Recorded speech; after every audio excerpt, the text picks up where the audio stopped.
All right. Hey, guys. Welcome to MCAT Radio. I'm Scott. I'm Neil. Welcome back. We're here live on March 2nd here in Missoula on 101.5 KFGM. We're talking about Rock Lotto. Rock Lotto is coming up on the 14th of March, which also happens to coincide with the St. Patrick's Day Parade, where we kick off at noon in the downtown parade, so MCAT will be a part of that parade.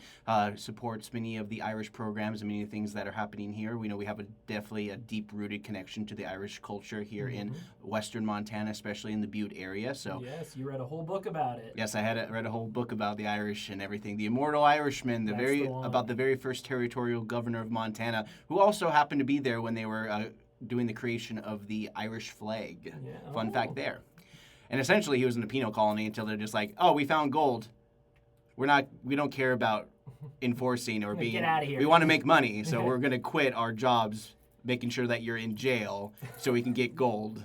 Goodbye." So they just kind of left. Yeah, that's hilarious. Well, that's the thing about penal colonies. They just send you. It's the idea of like you're a criminal. We're just sending you somewhere else. Yeah.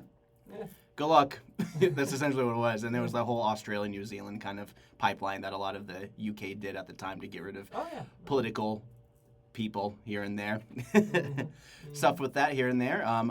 Some other things that are happening in around Missoula. They just recently did a poll at Montana Free Press talking about how Montanans feel about sales tax, and it won't surprise you because most Montanans don't like the idea of sales tax in general, even though as our economy is shifting more and more towards the tourism side of things, it really feels like a sales tax or some kind of a hotel tax is kind of it's already kind of happening because that's why we have the downtown tourism business district to essentially charge $1 or $2 per check-in to help pay for this and improve tourism across the state of Montana. It's not just in Missoula, it's also in the major cities, and it helps promote other tourism throughout the state, and it has been a very successful thing because that is the closest thing to Montana has to some kind of quasi-sales tax without it affecting general populations. Yeah. And you were even telling me even before the show when we were talking a little bit about this, but sales tax is a tax on the poor. More than anything. I mean, everybody has to pay it, but the poor, they can't buy things in bulk. Yes. Not often, anyway. No. And not to mention gas prices are definitely geared to go up for obvious reasons. If you haven't already heard or listened in the news and everything like that, the whole regime change, bombing, killing of major officials in Iran and everything like that. It's who knows what's going to happen. The idea is it really feels like they're just bombing and being like, let's do diplomacy now. It ain't me. Yeah. It ain't me. Honestly. I ain't no senator's son. Pretty much. But yeah, let's talk about some MCAT stuff. Over the weekend, we had the Scouts of America drop by on Saturday. Tell us about some of your experiences. Oh, well, I helped them learn stop-motion animation right here in the MCAT space of the library, and I think they really picked it up pretty quickly. One scout got almost 300 frames on his animation. Oh, that's awesome. Yeah. Yeah, it's hard to get them to go anywhere past 50. Yeah. Because when stop animation, especially when it comes to kids, they want to get to the end faster. Even though any kind of media thing that you learn here at MCAT is about the process. The process is important because it's not the destination, it's the journey kind of mindset. Yeah, well, stop motion is animation in general is kind of unique because you have to physically create every bit of information that is seen. Of course. Just shooting live action, a lot of that's captured passively, the information that the audience sees. But with stop motion, you have to deliberately put it there. Exactly. And I think one of the biggest challenges a lot of kids deal with is the fact that they are so tempted to move the camera for every shot that they do. And then I tell them, hey, just so you know, the more you move the camera, the less it looks like stop animation. And that's a consistent frame of reference. Yes. And it was kind of funny because I went to go get you some hot chocolate at the cafe here at the library. We have a lot of cool things here at the library. You guys can check it out. Yeah, Missoula Public Library. But yeah, while I was there, I let the kids kind of it's why don't you just do it? And they kind of did it on their own to reduce their own recording and whatnot. And so part of that was when I left them alone, I said, here, we can use YouTube to find backgrounds. That was a kind of a quasi mistake because they ended up just showing YouTube shorts and they were just doing dumb cat videos. And you do know you're creating something, but you're not on the green screen because that's what we want on the green screen.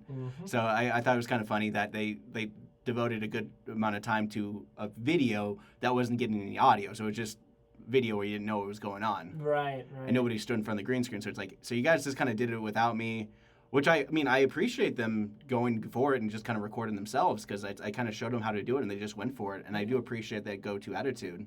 Even though the content that they chose was like, why did you spend like 2 whole minutes on a YouTube video that no one can hear?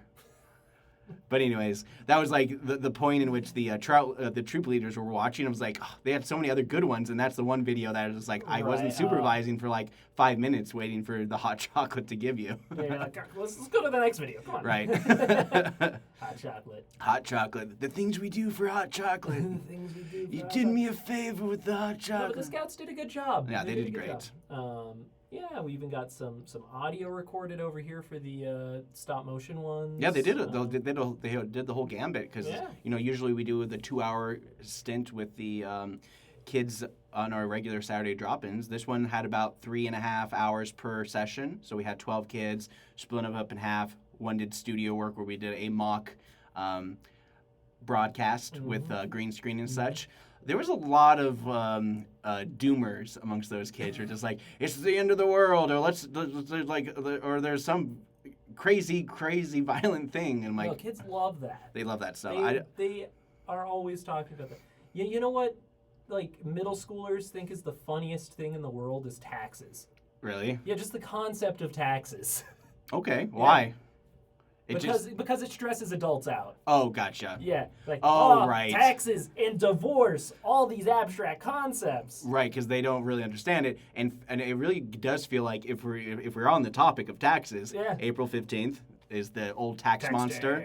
So watch out for that. So if you haven't done your taxes, you can actually pick up forms here at the Missoula Public Library, both state and federal form, to fill out your own taxes here in Missoula. So if you have your W-2s ready, you can swing on by here, pick up those forms. Then, of course, I know the university is doing their own Saturday drop-ins in the mornings to help people with their taxes. If you make less than, I guess the cutoff is like $89,000 now. Yeah, well, speaking of the university and taxes, I was just reading through their people who often come to their career fairs, different groups, and one of them was the IRS crime investigations, like tax crime investigations. So topical. Yeah, I mean, it's all connected. Well, like the IRS were during the Biden administration were funded more, so to make it easier for people to use their resources and go to the IRS.gov to fill out their taxes and make it a lot easier for people to do it themselves. The IRS to actually follow up on tax fraud more. Exactly. But part of this is that a lot of times one of the arguments against it was IRS tends to go for easier low-hanging fruit for tax fraud as opposed to a lot of big tax fraud, which takes where you can do a lot of lawfare and throw a bunch of money, because the thing about American justice system is that you can appeal to basically oblivion if you have the amount of lawyers and money behind you. You can appeal the appeal. You can appeal as much as you want, And since we're talking about, crime and punishment, here are some of the looks at your local government. So they did a local government academy, and this is a thing that MCAT had filmed. It's over 2 hours, and it talks about the 3 branches of the city of Missoula. And here's the judicial branch of the government talking a little bit more about that. In Missoula Municipal Court is to try and utilize the resources that we have in the community to try and address some of those issues, to try and address the underlying what are called criminogenic factors or aspects of a person's life that leads them to commit criminal offenses.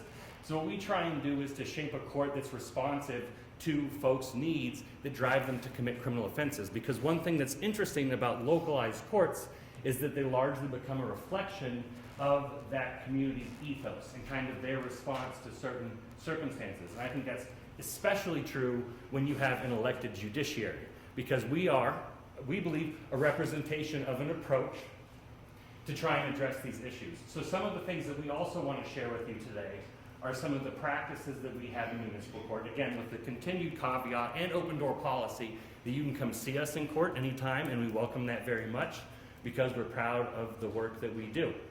So I think it's worth talking about some of the stuff that we do that's kind of unique to Missoula and some of the things that we are proud about in municipal court. and where to from there? Sure. I'll take it. There you go. All right, so we have a little taste of that, so you guys can watch this. You can hear from the judges themselves talking about the judicial court. This is these kind of academies that the city of Missoula does to essentially promote how city operations work and everything like that. We did one last year. It seems like we do one every year. Just kind of give an update on what's kind of going on with our local government and municipalities, because the city of Missoula does the budget, which funds the Justice Department here in Missoula, our own municipal court system. So I think it's a very interesting kind of thing. And I noticed that especially last year, I don't know for this year particularly, but last year one of the red flags that were coming out of the justice system in Missoula was the fact that everything's taking a lot more time. So it's taking more time of the court system, which requires more money for them to operate, but they haven't changed their budget as much in the last 20 years. Interesting. So one of the things when it comes to that, what starts out as something that you can take care of maybe, 30 days to the court date can take 90 days. Yeah. And so things get longer and longer to process. Slows down. It really does slow down because administrative costs are the ones that slow things down for the most part. Yeah. So it was very kind of eye-opening that our own Justice Department, not outside of like how we fund the police department, but the people who deal with the consequences of after you've dealt with police, tickets, all that kind of stuff, and having to go to court. Yeah. So. Did you hear that a bill was introduced in California, and if signed into law, would require age verification on computer operating systems? Oh, I see. Because I think that was a big push for that was the idea of like protecting minors and underage kids from like social media type stuff. That's the reasoning anyway. Yeah, I mean, for the most part, it's like, it's kind of like, where you have face verification for age stuff, Well, I've seen some people point out some issues with this because, like, the bill even talks about, like, Linux will have to do it. But that's an issue because everything that is not a laptop or desktop is running on Linux. Oh. Your smart fridge, that's Linux.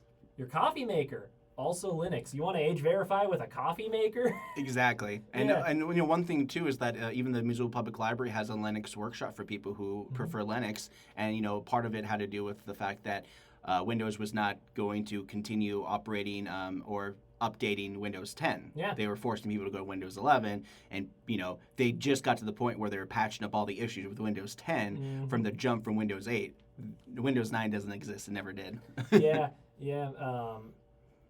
I heard that the reasoning for that was because, you've already got like Windows 95 and 99, and if you actually identified it with a 9, it would cause some issues with the operating system. Well, they did a Windows... Sort of a Y2K type of thing. Yeah, they did Windows 2000, though. I remember that. Yeah. And that was around the same time they started doing like things like Windows XP. And Yeah, and then, Windows XP was such a one of those things that people made fun of for quite a while. Yeah, I remember that. Vista was the big one that they made fun of. And then they fixed it and it became Windows 7, and people loved Windows 7. Yeah. And now it's... I miss you, Windows 7. It really is. It really feels like, because, Microsoft is taking heed from what a lot of what Apple's done, where you need like an Apple ID. Now you need a Microsoft ID to do basically anything and everything. And most of the stuff that you download, especially on Windows, it feels like you're paying for the things temporarily. Yeah. Quit harvesting my data. Pretty much. Yeah. I mean, it's the same thing with like, social media apps is where they just harvest your data. All the time. What you're interested in, and they just sell you crap. Yeah. It has nothing to do with like, oh, the government's spying me. No, it's commercial businesses. They just want to sell you crap. They sell it to the government. They do. Info, but, yeah. It can be both. Because, if you ever hear the concept of private-public partnerships, you're probably like, okay, so the government's probably going to foot the bill more so. Yeah. Well, it's like, there's concerns around just general surveillance because, like, I don't see how, like, using an operating system without age verification would be harmful to children when the things that they actually need to, like, get onto that would be harmful are already age verified. Yeah, well, it's like when schools are thinking about that concept of like banning cell phones in the classroom, smartphones or stuff like that, because when it comes down to it, it's like it's the concept of passing notes. Yeah. But so there's some criticism of that bill. I haven't read the whole thing. I just know that it would require OSs to have age verification. Yeah. You know, somebody says Wi-Fi routers run on Linux. Isn't that crazy? Oh, no, it's no doubt, because Linux is basically like the seed of most how modern computers operate in general. Yeah, there hasn't been any kind of thing that's original. Everything is based off of a Linux model. Yeah. Especially any kind of like automated or smart thing you've got is probably running Linux. Yeah, 100%. Yeah. You know, most trains on the planet are operated by Linux. Oh yeah, I mean that's the closest thing they ever got to like the digital age. Yeah. And just like how they fix automation, do all that kind of stuff, because eventually trains at some point will have to be all just automated by machines, because they're already on the track. So a lot of times, like, the people on there are not as important, just because automation has always kind of been the end of the blue collar workforce, while AI is essentially becoming the end of the white collar workforce, where you instead of talking to a person over the phone or over the internet, you talk to a algorithm that tries to help you based on how they're programmed to be. Yeah. Yeah. So yeah, I mean, there's a lot of different things with that for sure. And if we're talking about some bills and some other things happening in Montana, especially, it looks like some group, think tank, GOP think tank out of Coeur d'Alene, Idaho, is advocating for changes in our own constitution for the state of Montana. The Idaho think tank is from Coeur d'Alene. From Coeur d'Alene. Yep. That's weird. It is kind of weird, but they met up in Billings, and Montana Free Press did a whole article about it. They asked, they usually ask the citizens every 20 years whether or not we want to either update the Constitution or just rewrite it altogether. And part of the appeal of our Constitution in the very beginning was the idea was like, we're going to kick the politicians out and then have citizenry of Montana write this one, and that's what they did in the 70s. And then back in essentially 2020, around that era is when they were doing the whole 50th anniversary. There were some talks about updating it around that time, and we didn't really have the willingness to do so. Right. So the whole idea is that the seeds that are being planted today, we don't know if it's going to grow out into something that's going to change our Constitution in 2030, because a lot can happen between 2026 and 2030.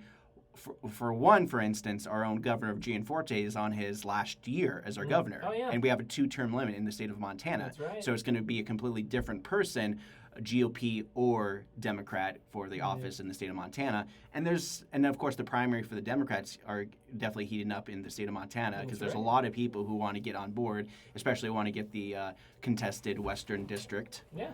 The Eastern District seems like it's pretty much a lock. A lot of the state Dems are pretty much convinced that they're not going to win the eastern parts of Montana. Well, how much outreach do they even do to the east? Exactly. I don't know. I legitimately don't know. Yeah. Do they it's like they do the conventions and they do the kind of things in like places like Billings, Bozeman, some of the places on the eastern parts of Montana. Do they go out there and be like, here's what we're going to do for you? Yeah.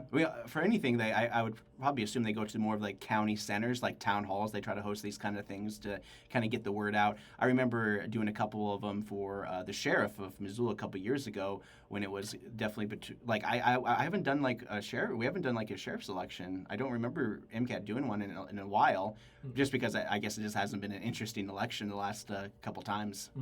But I remember going up to Staley Lake where they had a whole town hall for the Missoula sheriff. Oh yeah. Yeah. But anyways, and if we're talking about some bills and stuff like that, one of the constitutional initiatives that are trying to get pushed here in the state of Montana is the Montana Plan.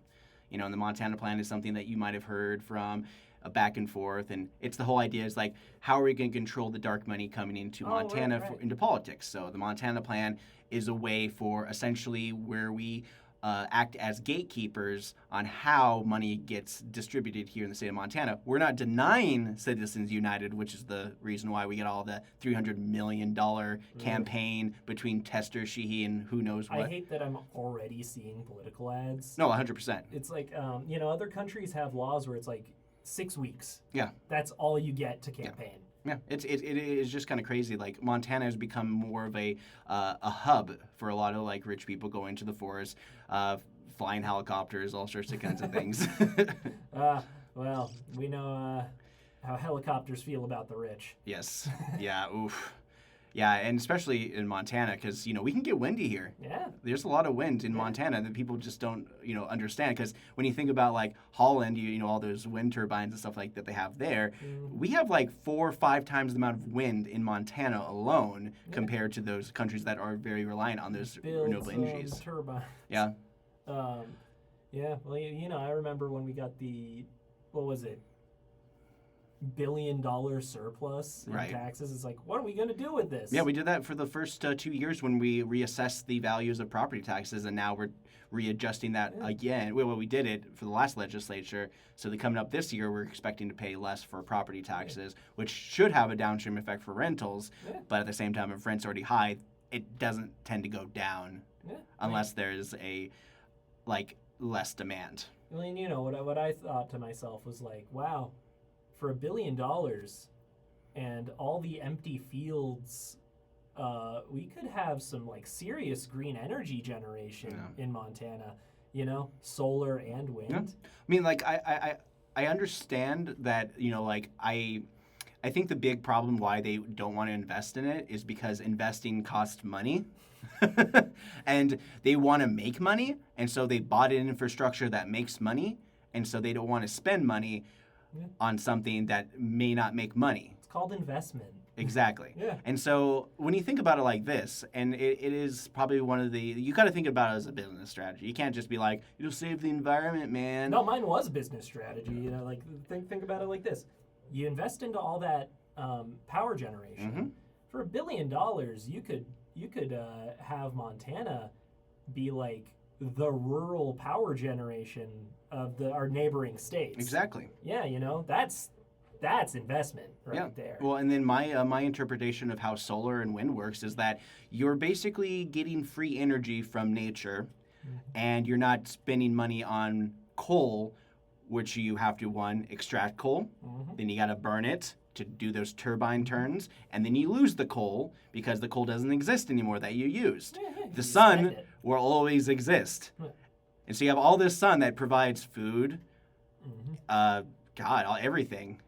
All the vitamins, minerals, everything that grows. The sun is probably the most important energy in the whole entire world, which is why the Earth even survives. Yeah. Except for those thermal vents that those tube worms love so much. But yeah, it's get a real energy source. It's essentially you're generating free money by just using the sunlight, and you don't even need direct sunlight anymore because solar panels are so sophisticated. They've gotten crazy advanced. Yeah. At some point, we might even have a feedback loop where we can use a light bulb on top of a solar panel that can absorb so much light. So a little bit of power for the light bulb goes into the solar panels, because I think we're at that point where we could be generating more power from artificial light than producing that artificial light. Well, Scott, you might remember those calculators from school that had the little solar panel. Exactly. All you needed was a room with light. Yeah.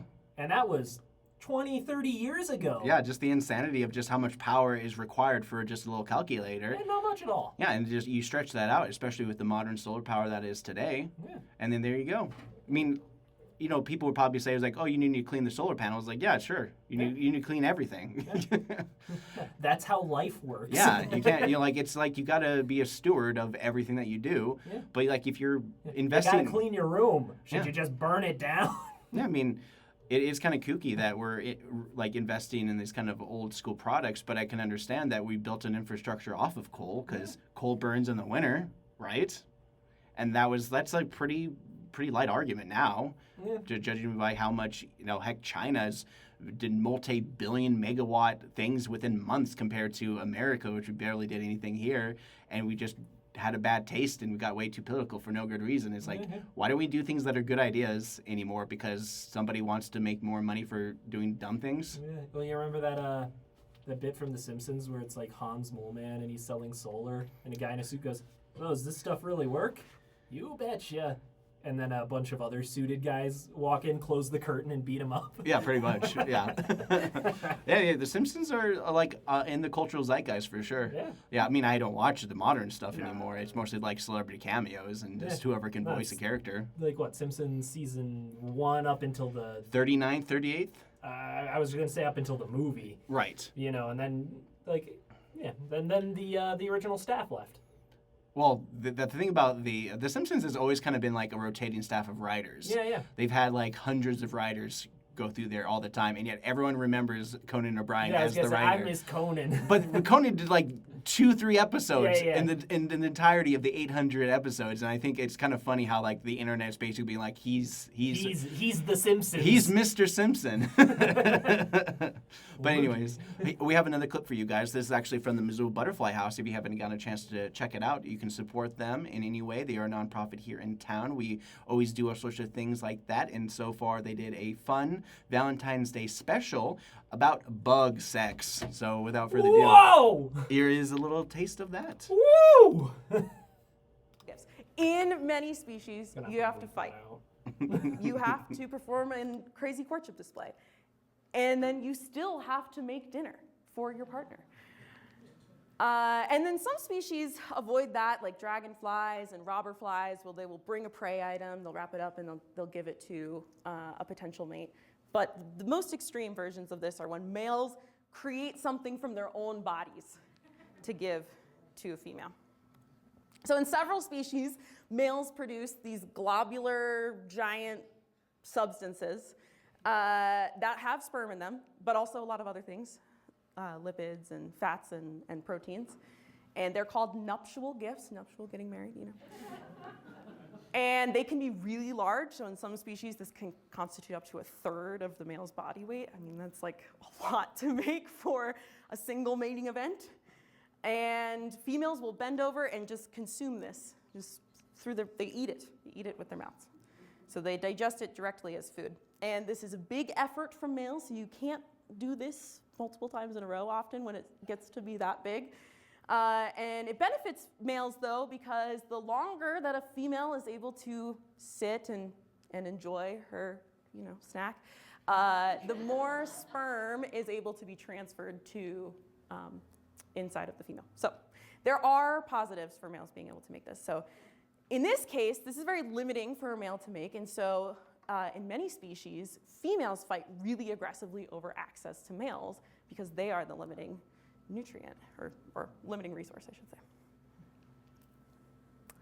In bush crickets, it totally depends on who fights. So if things in the environment change, let's say food is really abundant, then males will fight over access to females. But when food is very scarce, it switches, and females fight really aggressively over access to males because of the nuptial gift. All right, so there's a little taste of some bugs and stuff. It was like a Valentine's Day special, and, a lot of fun things that MCAT does film in and around the city and even the county of Missoula. We do a lot of great programs here on MCAT. You can watch it on channel 189 or 190, or you can go to MCAT.org to watch a video on demand. Those videos are available on our MCAT YouTube page at MCAT TV Missoula. Yeah, and if you'd like to make your own television program, movie, short film, animation, podcast, come on down to MCAT here at the Missoula Public Library on the first floor. We have the resources and the knowledge to help you make your media. You're listening to 101.5. We got some ad reads for you guys. The Missoula Tenants Union is a tenant-led organization that believes that those closest to the problem are closest to the solution. They organize buildings, fight for tenants' rights in local and state legislation, and work to flip the power dynamic between landlords and tenants in Missoula. If you want to get involved or help organize your building, you can find them on Instagram or email them at the Missoula Tenants Union at gmail.com. Yep, we also have worked with the Tenants Union. They've requested a recording for MCAT to do. They did a Harvey Tenants Union update, and they spoke with some of those, the Texas-based company that bought up a couple of those Travois Village in Harvey, among other places, and basically jacked up the prices. Many of the people were very concerned about the upscale of cost of living. Many of them were definitely on a fixed income, which is why a lot of them go down to the trailer parks to be able to do that. And they helped Harvey negotiate with, and they're now in talks with the Texas-based company. That's right. I would also, this has nothing to do with the Tenants Union, but I would like to take this moment to remind you, the listeners, to stay off Mount Jumbo. Yes. Do you want to talk a little bit more about that? Yes, it's the elks are grazing on Jumbo. Yes. And we don't want to get them acclimated to people, Yep. and we don't want to scare them off. Yep, I was listening to one of the city council's community meetings when they did an update on Mount Jumbo. They do these updates where they try to educate the population of Missoula about these kind of things and concerns and things that are growing.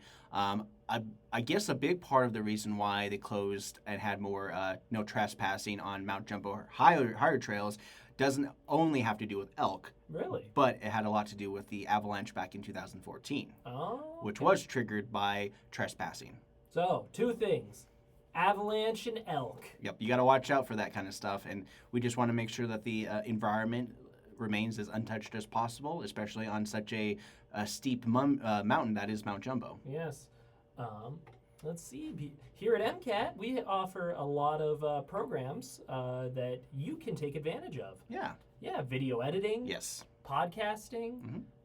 Stop motion animation for kids. And of course, tonight, my Blender animation and 3D modeling workshop. Yep, and if you missed the one on Monday night, he does one also on Friday evening starting at 4 p.m. Tonight, the one starts at 6 p.m. They go until about 6 to 8 p.m. You don't need any prior skill level to join. It is a introduction/workshop for anybody who wants to start a 3D animation project or continue one. Yeah.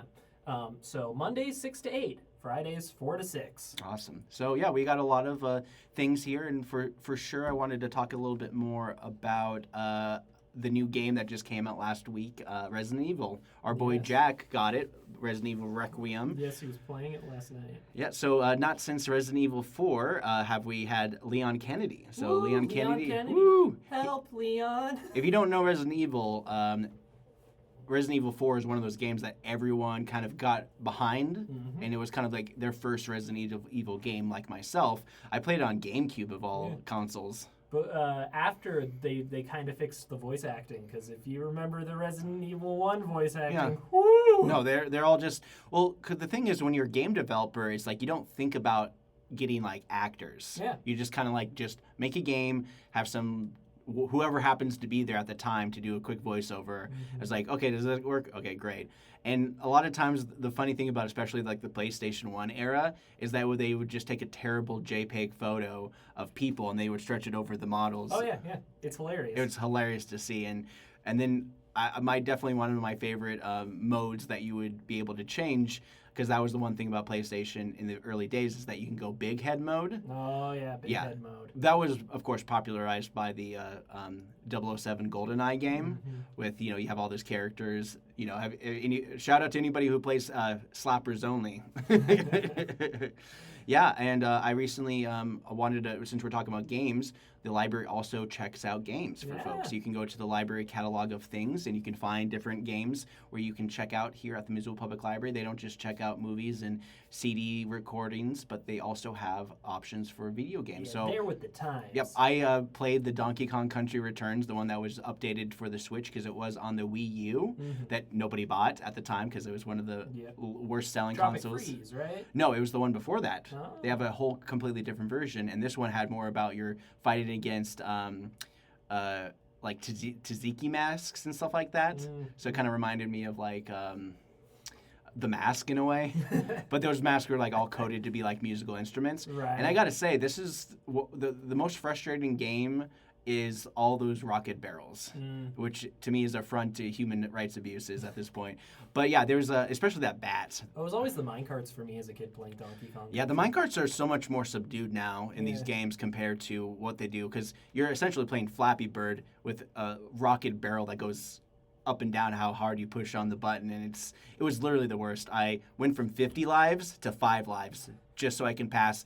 It was like a 10-15 second section. It was one of the worst. Wow. Yeah, but I'm glad I finished it, and just like, I'm done. I'm just putting this away. But yeah, any games you're looking forward to coming up? Ooh, anyone I'm looking forward to coming out. Yeah.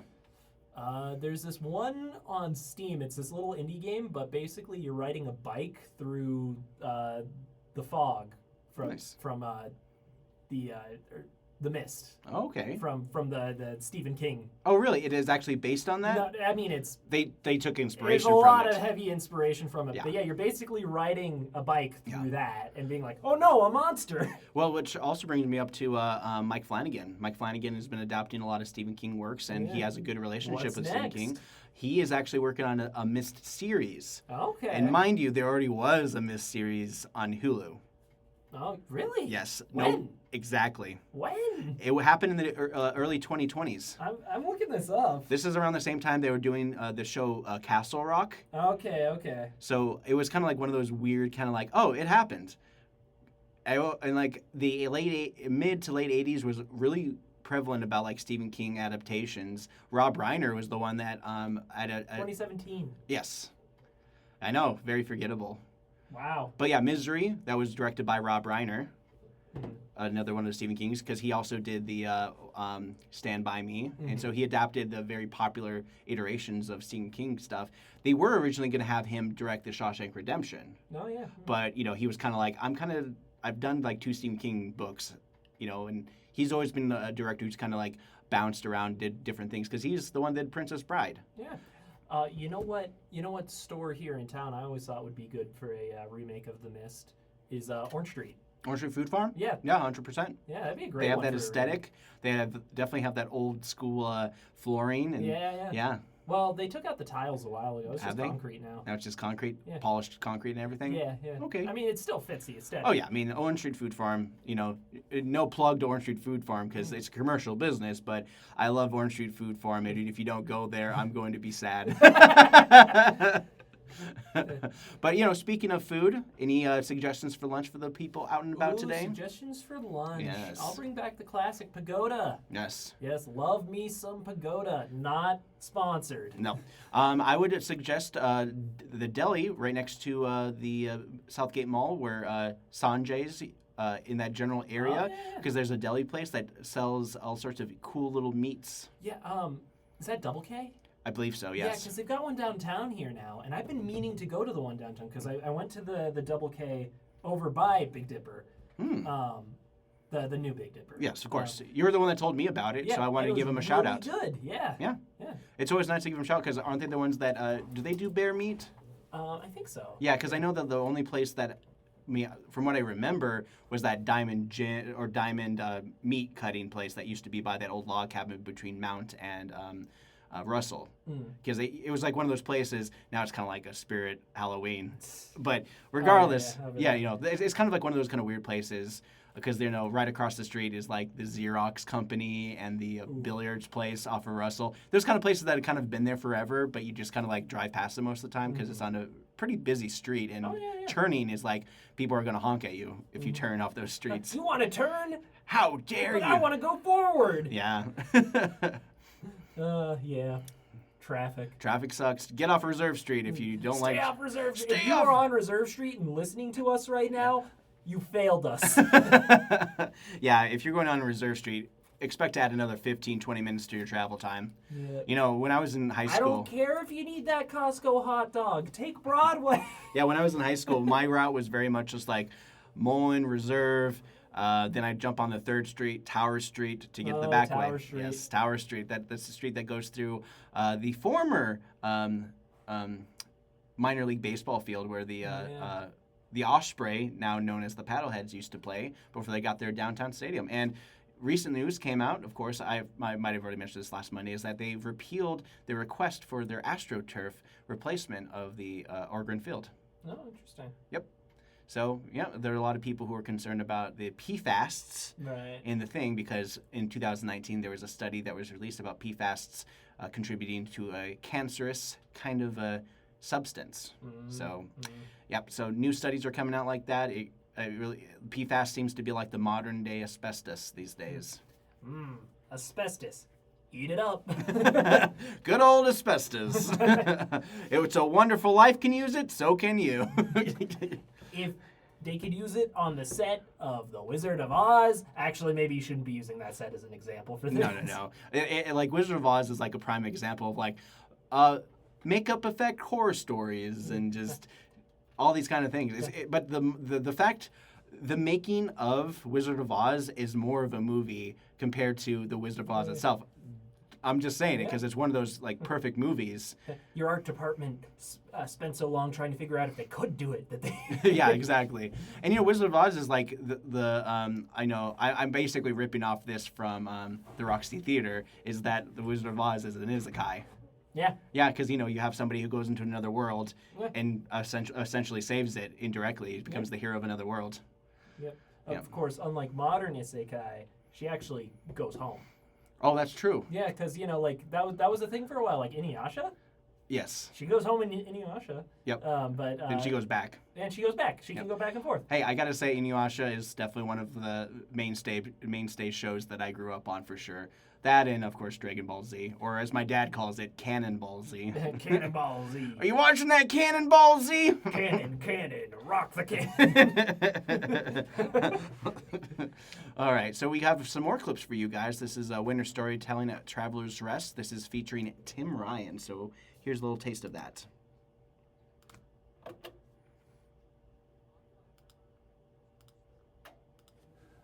Buffalo Bridge area, and there was a few Bitterroots coming up in February. Unheard of, unprecedented that happens.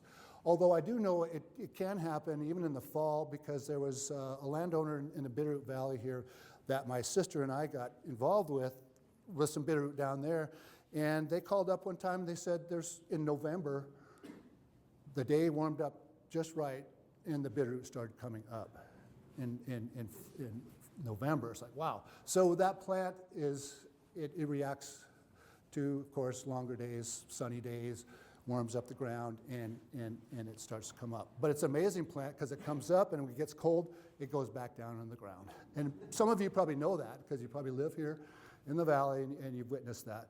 I mean, that's extraordinary. It really is that a plant can do that. But we hope it doesn't have to do that so many times that the energy is spent and the plant won't come up for our Bitterroot dig in the spring, because that's very, very important. I have brought some items, some material cultural items that I also produce. I was just deemed or inducted into the Montana Circle of Master Artists for 2025 for the work that I do. Excuse me. The teachings and the creation, the making of our material cultural items is part of my profession that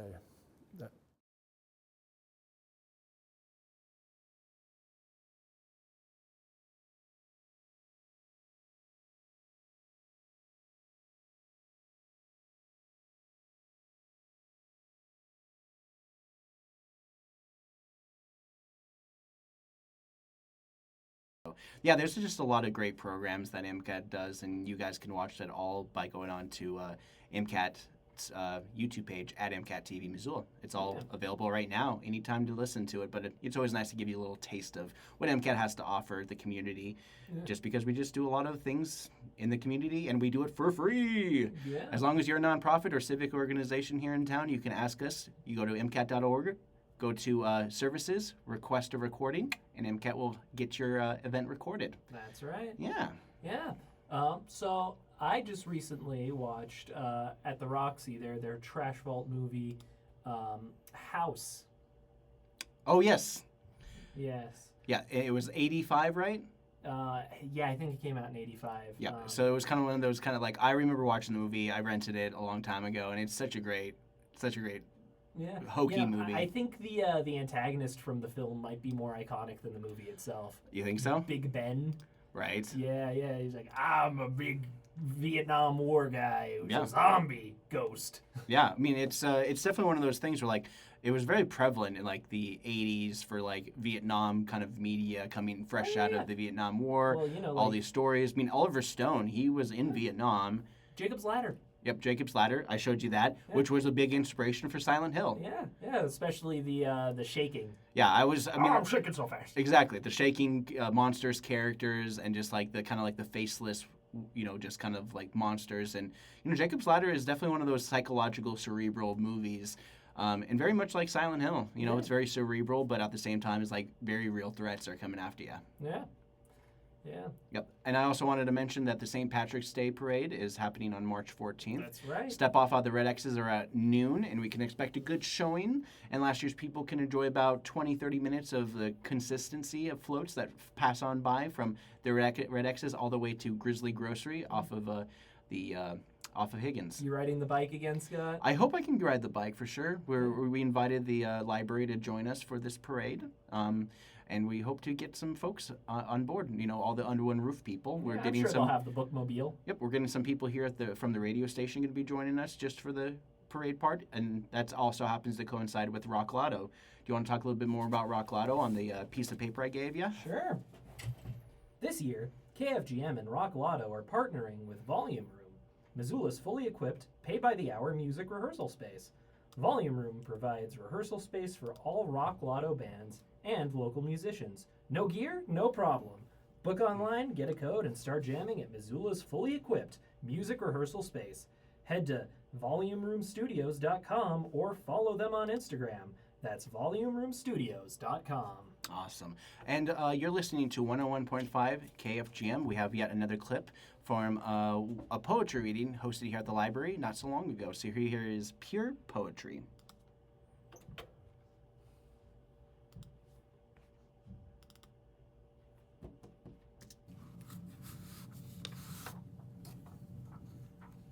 Every Martin Luther King Day, I try to write a little poem as a gesture in homage or what.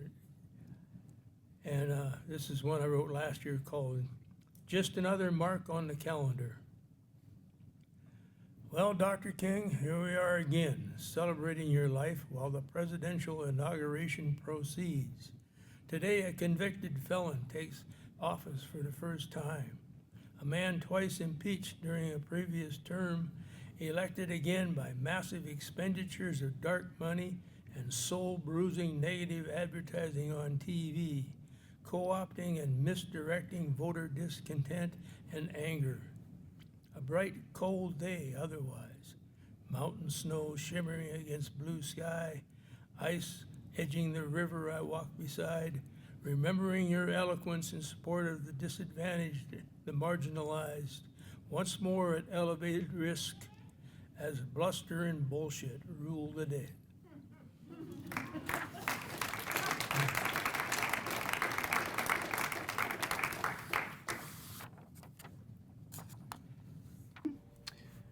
Yeah, so let's see. Let's talk about some things related to some city council reports. You know, they did a special informational thing last Wednesday about the Clark Fork River ambassadors, trying to help use education to promote good stewardship of our rivers and education. And so far, they're going to be working the summer months for a 4-month period, essentially starting from the beginning of the summer season until September. They are going to help folks steward of the river. They spoke about this program and how the Clark Fork at peak times of the summer gets about 30,000 plus people at a rate of 100 people per hour just floating right by. Wow. Yeah, kind of insane. I think they said 107 specifically, but, you know, look at them go. And from last Friday, I really definitely felt compelled to go to the river just because of the warmer weather. Are we going to expect snow? Maybe in March? I don't know. Maybe. Who knows? Because we have had Maybe snow. winter will start in July. Maybe it'll start. Who knows? I've seen snow in June. But, you know, it's just one of the things that I definitely notice. You know, it's been 20 years, and I've noticed the steep decline in the amount of snow, and especially Lolo Peak. Even over the last 10. Yeah, even the last 10. But I think 20 years ago was probably the first time I remember seeing Lolo Peak being barren and dry from snow. Yeah. Because usually it was a year-long thing. You know, there's always snow up Lolo Peak, and I believe it was like 20 years ago. But this is basically from my own eyewitness account of it happening. And it's just something that really struck me for sure. And then that was also the same kind of transitional year that we had that fire off Mount Sentinel, which, you know, like for the most part, Mount Sentinel was like yellow. Yeah. And then after that, I started noticing, oh wow, Mount Sentinel got really green. Yeah, it was all the first those nutrients all freed up. Right? So it was the first time I ever saw a Mount Sentinel become green. Yeah. My whole entire life living here was like in the fire of like 2006, 2007. Yeah. I don't know if you remember that. I do. Yeah, some young kids let off some fireworks in Yeah. July. And then of course, then there was that scar that happened a couple of years ago, too. Remember that one? I remember we were driving down the street together, and we were like, whoa! Exactly. We saw the scar. I was like, ooh. But they got it pretty quickly, but it was pretty much there for a good chunk of time. It was still on fire when we saw it. Yeah. Yeah. Yeah, I think we were just driving down Mount Yeah. on the way to, like, Stevens or something. Yeah. But, yeah, some interesting things happening there. And, yeah, do you have anything else? Anything coming from the old Reddit? Anything that's popping up? You know what? Let's go check in on the Missoula subreddit and Yeah, see if we can find anything interesting. I completely forgot to check. Yeah. Yeah. Yep, it looks like somebody is posting that there's going to be a protest out of Greg Gianforte's meet and greet at the UC on the campus at 1:30 p.m. tomorrow. Oh, that's happening tomorrow. At 1:30 p.m. So that's what one of the earliest posts they just posted about like 20-some minutes ago around this time. Yep, and somebody has also posted a picture of some of those 40 Days for Life protesters outside the Blue Mountain Clinic. Mm-hmm. Yeah. Did you see that Reserve is closed off near Brooks, posted 2 minutes ago? Oh, really? What's going on there? Yeah, it sounds like there's some ambulances and fire trucks, so an accident of some kind. Yeah. So, as always, Stay off Reserve Street. Oof. Yeah. Yeah, that stinks. Yeah. Let's see here. What else we got? Some questions about parking downtown. A lot of in search of stuff recently. Yeah.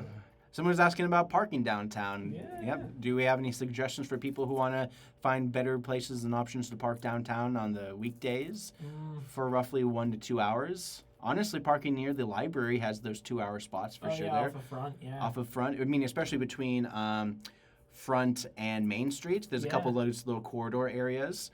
There's always some decent places. You know, they do have a 2-hour limit for folks that don't want to pay for some parking in the downtown Missoula area. I'm not really spoiling it because there are signs off those streets for people who know.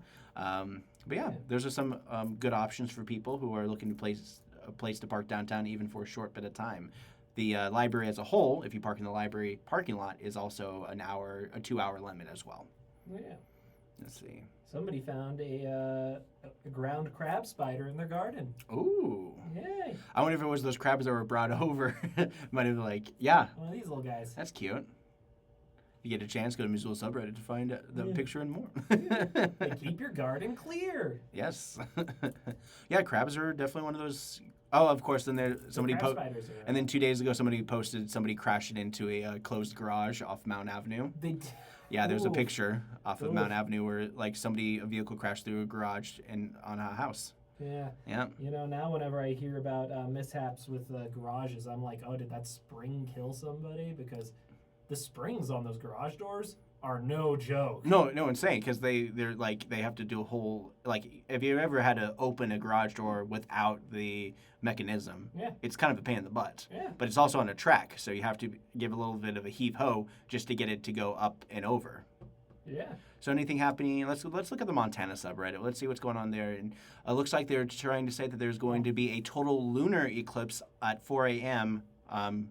Overnight tonight. So tonight, starting at 4 a.m., you get the total lunar eclipse. That's cool. Yep. Some places in eastern Montana are going to be so well lit for those kind of things to be able to see that kind of stuff. So it's going to be good stuff happening there.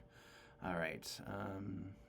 I always like the Montana subreddit because a lot of people like posting pictures from their ranches, farms, or some of the nature items. There's someone recently posting on there some old watercolor paintings that their grandmother did and just trying to pinpoint where in Montana that they painted them from. So I think that's a pretty cool little scavenger hunt for people who are from Montana who have been to a lot of the locations. Because there's so many locations in Montana that I'm just like always in awe of. I mean, for me personally, my new favorite kind of trail is between Great Falls and Helena. That pathway there, if you ever get a chance to drive it, it's so beautiful. You know, you add maybe about another 30, 40 minutes of a commute if you're taking the triangle from, essentially the Isosceles Triangle from Missoula, Great Falls, Helena, back to Missoula pipeline, but it's definitely worth it if you get a chance. Yeah. Yep. Beautiful areas, winding roads, and just beautiful rock formations around that area. Mm-hmm. And, you know, like I said, beautiful things happening there. And then, you know, someone also posted something about the high school graduation isn't all that in Montana as they're talking about median earnings by education. So they did a study by education levels and state based on income, high school graduates in Washington, D.C. They definitely have the benefit of making well over $54,000 a year in the D.C. area. Montana is pretty low. Why did I even graduate high school? Exactly. But yeah, the median income for people in DC is $91,000 with definitely a high school graduate with a wider range there. When it comes to postgraduate degrees, it seems like California definitely has a big burst of additional revenue. So if you're making about $57,000 on average, the median average, but if you go to college, they basically double it. Wow. So in the state of California. Here in Montana, since, we're that- building to it. We're building to it. How's that scale with cost of living? Well, we're not talking. Yeah, exactly. Cost of living in California is, poor in California, but rich in Montana, right? Where is Montana? There's Montana. Sorry, the words are really small. Okay, so Montana, if you graduate high school, the average median income for the state of Montana is $48,000. If you graduate high school, you get an additional $10,000. But if you go to college and postgraduate, it's up to $21,000 more dollars. So you get 50% more income by graduating college in the state of Montana, and it's one of the lowest ones compared to other states, which is ridiculous. Yeah, Washington State is $64,000 average median income with a $46,000 additional for college post-grad stuff. So some interesting things happening there. This is all according to the Visual Capitalist, where they made this polling. So yeah. Okay. Yeah, we have a couple more minutes left in the show. Is there anything else you want to say before we wrap up? Well, I don't have anything else to wrap up with today. So thanks for listening to MCAT Radio. You're listening to 101.5, and I'm going to end it with another video courtesy of MCAT where you can watch online about sustainable crafting with GAM. This is the Home Resource Zero Waste Lunch and Learn series. Oh. So without further ado, take care and enjoy this clip.